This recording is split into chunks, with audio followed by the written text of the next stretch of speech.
संत कबीर चक्षु में आप संपूर्ण दर्शकों का सादर स्वागत है। मैं शिव कुमार साहब के तरफ से संपूर्ण दर्शकों को त्रिपेखन साहेबंदगी साहेबंदगी साहेबंदगी। आज मैं बतलाऊंगा कि जातिवाद से देश झुलस रहा है। अगर जातिवाद की रुख यहीं रही तो फिर देश का क्या होगा। देश हित सर्वोपरि है, सबसे बड़ा देश हित है। देश हित होगा तबे ना हम बचेंगे, और जब देश हित ही सही नहीं होगा तो हम क्या कर सकेंगे। इसीलिए कहते हैं कि कथनी मीठी खांसी करनी विष की लोए, कथनी तज करनी करे तो विष से अमृत होए। कथनी जितनी अच्छी लगती है, करनी अगर वैसा हो जाए तो शायद जहर भी अमृत बन जाएगा। परंतु अगर कथनी गड़बड़ होता है तो अमृत भी जहर बन जाएगा। इसलिए पर उपदेश कुशल बहु तेरे, तेना चाज बहु नर न घनेरे। ऐसी स्थिति कभी नहीं आनी चाहिए।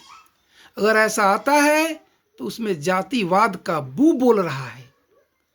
आखिर लगता क्या है इसमें कि जिस वाणी से दूसरे को आहत हो वो वाणी हम क्यों बोलेंगे ताकि दूसरा कोई आहत हो। इसे इंद्रेश महाराज की वाणी जो है ये कथावाचक है। ये कथावाचक के मुंह से ऐसे बातें निकली, ये बातें अच्छी नहीं है। जो दूसरे को तो उपदेश देते हैं परंतु अपने ऊपर भी तो पालन होनी चाहिए। उनकी कथाएं केवल वैसे लोग ही सुनते हैं जो बड़े लोगों में से आते हैं। शायद उनकी कथाओं का प्रभाव जितना वो लोग समझते हैं कि निम्न वर्ग के लोगों पर पड़ता है, शायद उतना प्रभाव विद्वान लोग भी नहीं ले पाते हैं। इसीलिए तो उनकी कथा चलती है, उन बुड़बकों के माध्यम से उनकी कथा चलती है।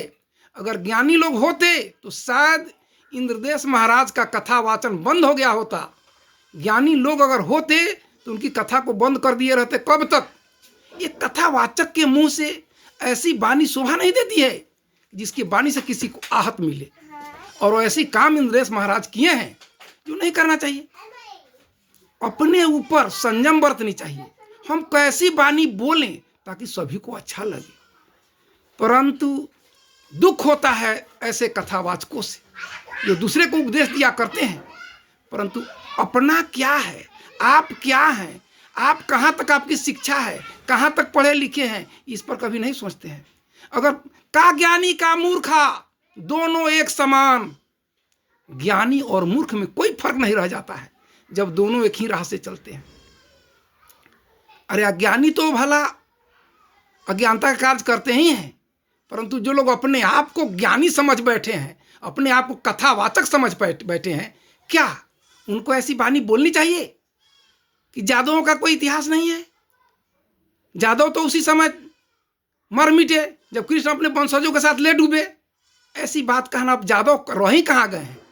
इसका मतलब है कि यादव को जाति से जोड़ते हैं। जादव किसी जाति का नाम नहीं है, यह गुण विशेष का नाम है। गुण विशेष का नाम है। जिस तरह से दरोगा किसी जाति का नाम नहीं है, कलेक्टर किसी जाति का नाम नहीं है, एसपी किसी जाति का नाम नहीं है, वह पद का नाम है। उसी भांति जादव किसी जाति का नाम नहीं है, यह पद का नाम है। जो 16 कलाओं को जानते हों वो यादव हैं। यह धैया प्रत्येक लगने से बना है, इसका अर्थ होता है 16 कलाओं को जानने वाला। जो 16 कला को जानते हैं वे ना जादव हैं। तो ऐसे जादव गुजर चुके होंगे जो लोग इस कला से परिपूर्ण नहीं रहे होंगे। इंद्रेश महाराज अपने ऊपर तो कभी नहीं सोचे कि हम जो बोल रहे हैं कहाँ तक सही है, कहाँ तक गलत है। ऐसी वाणी बोलकर उन्होंने जो है पूरे समाज में जो जातिवाद का विष बोया है, शायद उन कथावाचकों के कथा में जाना ही व्यर्थ है, उनकी वाणी सुनना ही व्यर्थ है। वे लोग तो आए दिन जातिवाद से ग्रसित हैं, अपने आप को कथावाचक कहते हैं। कथावाचक कहीं भी ऐसे वाणी का प्रयोग ना करें जो करना चाहिए। और आए दिन कुछ कथावाचक लोग ऐसे हैं जो अपने कथा के माध्यम से धर्म को धंधा बनाकर चलाते हैं। धर्म नहीं, वो उनकी धंधा है। ये कथावाचकों की तो धंधा है, ये धंधा अपनी चलाते हैं। और उस धंधा को चलाने में भी निम्न वर्ग के लोग ही आते हैं और सुनते हैं, उनकी मीठी मीठी वाणियों के लुभावन में आ जाते हैं। अगर वे लोग जानकार होते तो शायद उनकी कथा को सुनते भी नहीं। जैसे हम लोगों को तीर के समान उनकी बातें चुभ रही है। मैं संत कबीर चक्षु के चैनल के माध्यम से उन्हें चुनौती दे रहा हूं कि अगर कहीं पर शास्त्रार्थ करने को तैयार हो जाए तो मुझसे शास्त्रार्थ कर सकते हैं।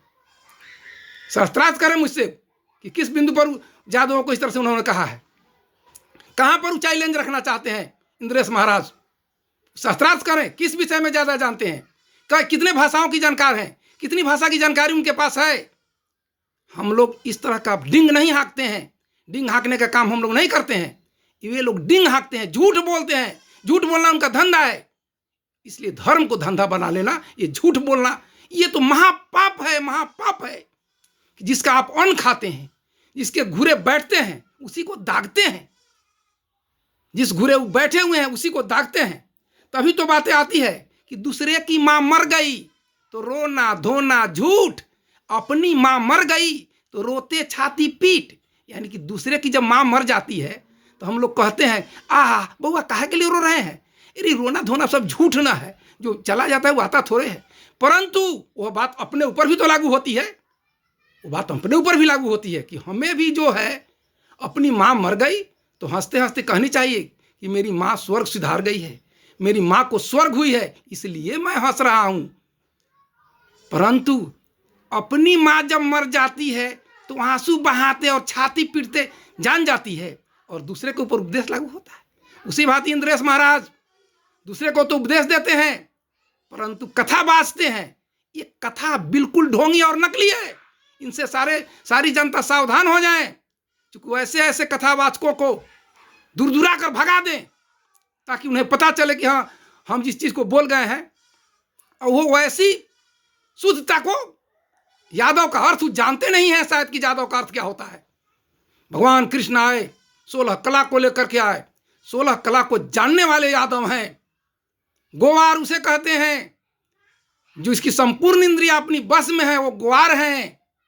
अहिर वे हैं जो सर्पों का मान मर्दन करने वाला, क्रोधियों का मान मर्दन करने वाले होते हैं, उसको यादव कहते हैं।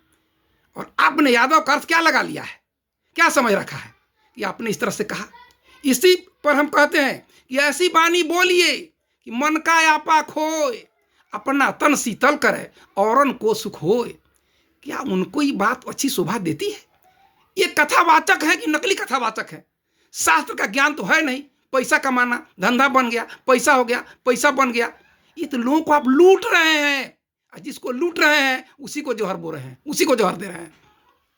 इसीलिए कहा जाता है कि बातें में बात है, बातें कर्मात है, बातें से देवी वो देवता प्रसन्न होत, बातें से भूत पिशाच डंकनी डेरात हैं, बातें से पापियन के पाप भी लखाए जात, अब बातें से मूर्खन लोग लातन कड़ात हैं। बातें में बात है, बातें कर्मात है। इस भांति इंद्रेश महाराज जो बोले हैं उनकी बातें इसी ओर ले जाती है कि ऐसे लोग उसी तरह के उपहास के पात्र बनेंगे और आने वाले समय में सभी लोग उन्हें दुत्कार देंगे। इस तरह की वाणी नहीं बोलनी चाहिए। इसलिए सावधान हो जाएं। जो लोग जातिवाद का बू बोते हैं वैसे कथावाचक सावधान हो जाएं कि जातिवाद पर कभी भी कोई उंगली नहीं उठनी चाहिए। अगर उठाते हैं तो वे लोग वहीं पात्र होंगे जो मैंने कहा है। इसीलिए आता है कि माता कुमार बेटी गर्भ देखावे, देखे जाए ओकरा लइका होय। यानी माता कुमार बेटी गर्भ देखावे, देखे जाए ओकरा लइका होय। एक कथावाचक जो है माता के समान होता है, और जो देखने जाते हैं यानी माता कुमार यानी प्रवचनकर्ता वो हैं जो माँ के सदृश हैं। माता कुमार है, बेटी गर्भ देखावे, बेटी वो है जो श्रोतागण बेटी हैं, जो सुनते हैं तो उन्हें ज्ञान मिल जाता है, अर्थात ज्ञान पैदा होती है और ज्ञान को लेकर के वो आगे बढ़ते हैं। तो जो माता कुमार बेटी गर्भ देखावे, देखे जाए ओकरा लइका होए, और उस मंच से ऐसी बात न बोली जाए कि माता तो माता ही है, पुत्र भी मर जाए, वो तो ऐसे माता हैं जो अपने पुत्र को भी जो है जहर दे रहे हैं। जनता जो है, जनता जनार्दन उनकी माँ, बहन, पुत्र के रूप में है।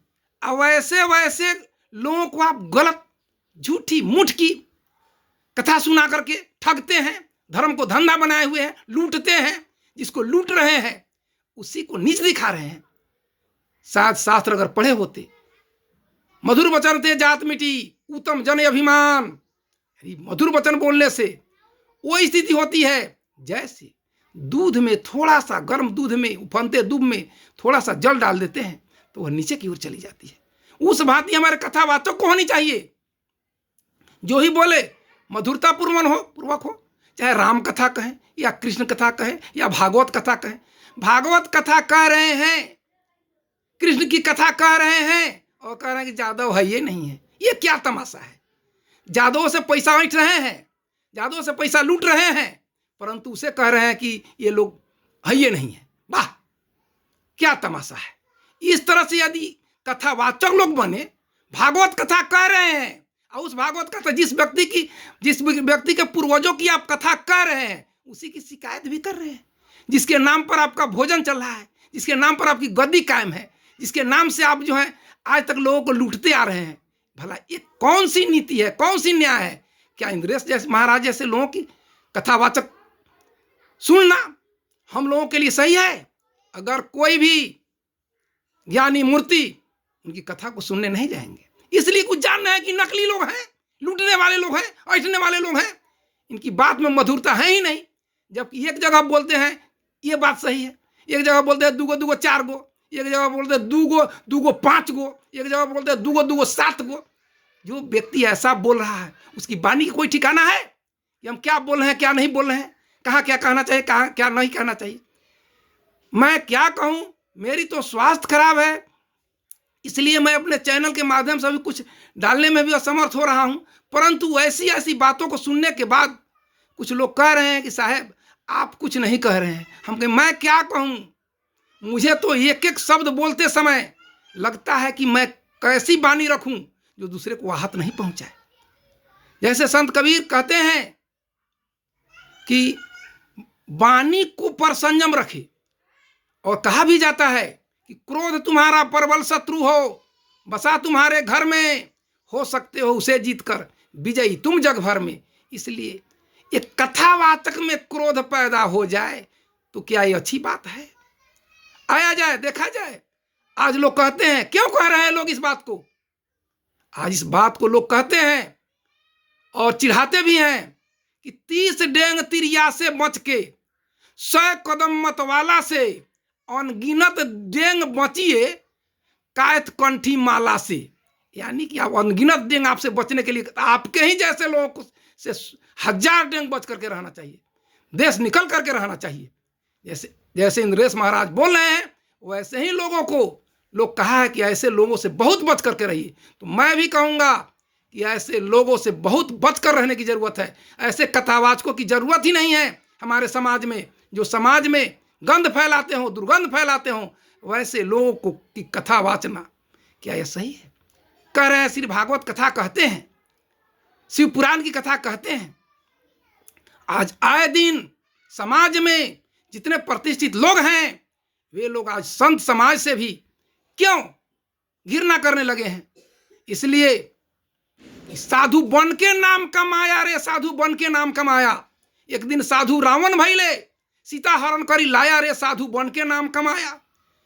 यदि रावण साधु के भेष में गया और माता सीता समझी कि मैं क्या नहीं जानती थी, सब जानती थी, परंतु उसने एक साधु के गरिमा को माना, एक साधु की महिमा क्या होती है उसको माना। माता को ये बातें आती थी कि साधु चरित शुभ चरित कपासु, निरस विशद गुण मैं फल जासु, जो सही दुख परिछिद्र दुरावा, बंदनिये जही जग जस पावा। सुधा सुराकर सुरसरी साधु, गरलमिय जिमि अमी अगाधु, उपजही एक संग जगमाही, ज्वलद जोक जिमि गुण बिलगाही, सो मौसम कही जात न कैसे, साक बनिक मणि गुणगन जैसे। यानी कहने का मतलब यह है कि साधु का चरित्र कपास के समान होता है।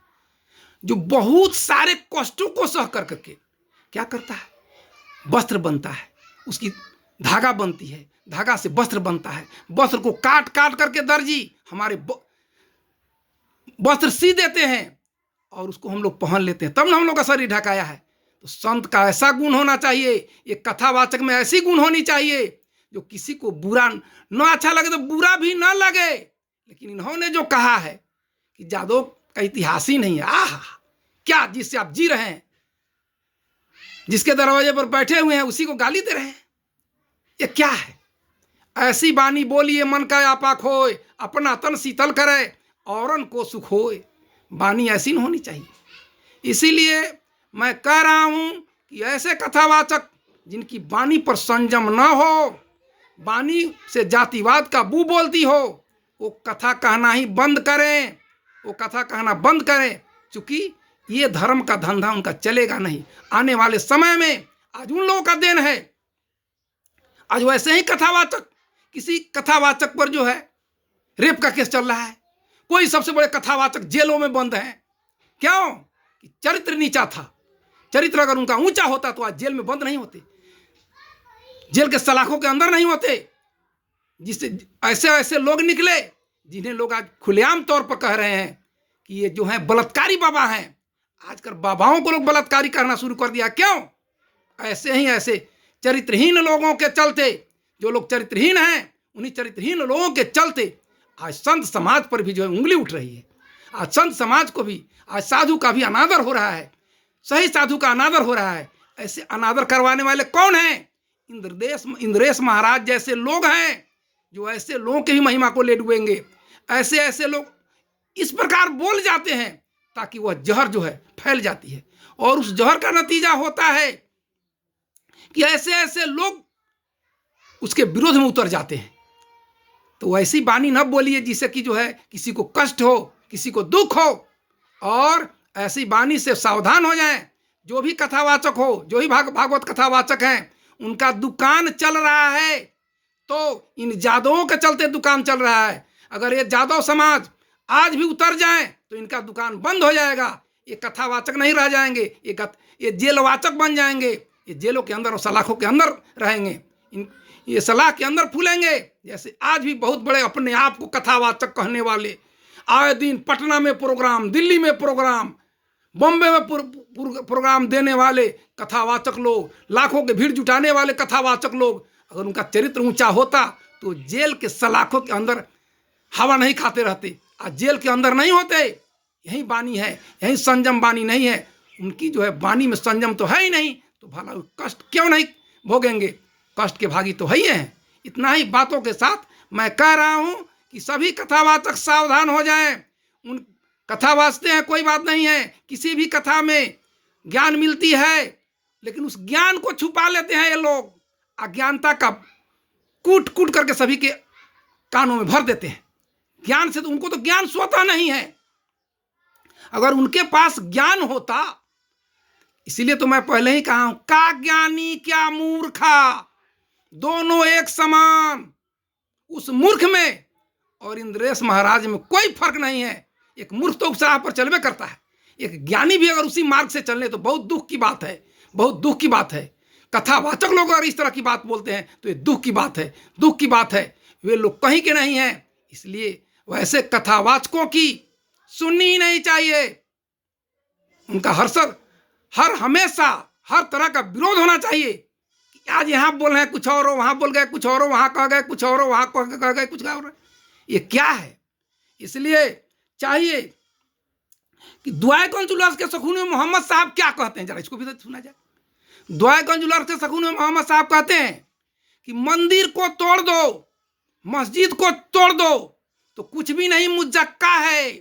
आहे किसी का दिल मत तोड़ो, ये घर खास खुदा का है। मंदिर में तो बुद्ध धरे हो, मस्जिद में सफम सफाई है, दिल जरगाहे में झलकता वासकते नूर खुदाई है। खुदा तराजू भी तौलता है, वाजिब और नवाजिब को, ऐ बंदे वाहिद के ख्वाहिश में न लगो। बुरा लगता है रब को, क्या माफ कराएगा रे? कोई तेरा बाबा काका है कि तुमको माफ कर देगा? खुदा तुम्हारा बाबा काका है कि तुमको माफ कर देगा? इसलिए वास्ते इस्लाम बन जा। क्या? मिटा के दिल के खुरफानी, अपने दिल के खुरफात को मिटा करके इस्लाम बनो, ना कि अपने दिल में खुरफात को बसा लो। मुसल्लम ईमान जिसके पास है वो मुसलमान है। तो क्या कहा उन्होंने भी इस बात को कहा है। जितने धर्मगुरु हुए हैं कोई भी चोरी करने के लिए नहीं कहा है। सभी लोग सच्चाई की बात बताए हैं, सच्चाई के मार्ग पर चलने को बतलाए हैं। कोई भी, चाहे पैगंबर साहब हो, चाहे ईसा मसीह हो, या बौद्ध हो, या बुद्ध हो, महावीर हो, सभी लोगों ने सत्य को ही ईश्वर माना। सत्य ही ईश्वर है। सत्य को समझे, सत्य को समझे बिना जो बेवजह का डिंग हाँकते हैं और कहते हैं कि हम कथावाचक हैं। ये कौन सा कथावाचक है जिनको ये पता नहीं है कि हम क्या मैं बोल रहा हूं, हमारी इस वाणी का क्या असर पड़ेगा। जैसे मैं ही कह रहा हूं, परंतु एक एक शब्द तौल तौल कर बोलना है। इसीलिए कहता है, कभी अन्य जगहों पर कवि कहे हैं कि ये तराजू तौल के तब मुख बाहर यानी, बोलिए कमोल है जो कोई बोले जानी, ये तराजू तौल के तब मुख बाहर यानी है। एक एक वाणी को जो है तौल कर बोलनी चाहिए, सोच समझ कर बोलनी चाहिए। इंद्रेश महाराज ने जो बोला है वह जो है सभी के दिल को आहत करता है। इसलिए जितने कथावाचक हैं अपनी वाणी में जातिवाद का बू नहीं आने दें। अगर मुझसे कोई त्रुटि हो गई हो, मुझसे गलती हो गई हो, तो मैं कहूँगा कि अगर हमसे जो त्रुटि हो गई है उस गलती को आप लोग भी क्षमा करेंगे। इसलिए कि ये भागवत कथा कहने वाले जो भी कथावाचक लोग हैं उन्हें अगर कोई कष्ट हुआ हो तो हमें क्षमा करेंगे। और मैं यही कहूँगा उन लोगों को भी कि कोई भी अपनी कथा में जातिवाद का बू नहीं आने दे, ताकि इस समाज में उसका दुष्प्रभाव पड़े। सभी को एकजुट मिलाकर रखने का काम हम कथावाचकों का है। कथावाचकों का काम जो है गलत राह की ओर ले जाना नहीं है। इसी के साथ मैं संपूर्ण दर्शकों को त्रिपेखन साहेबंदगी साहेबंदगी साहेबंदगी।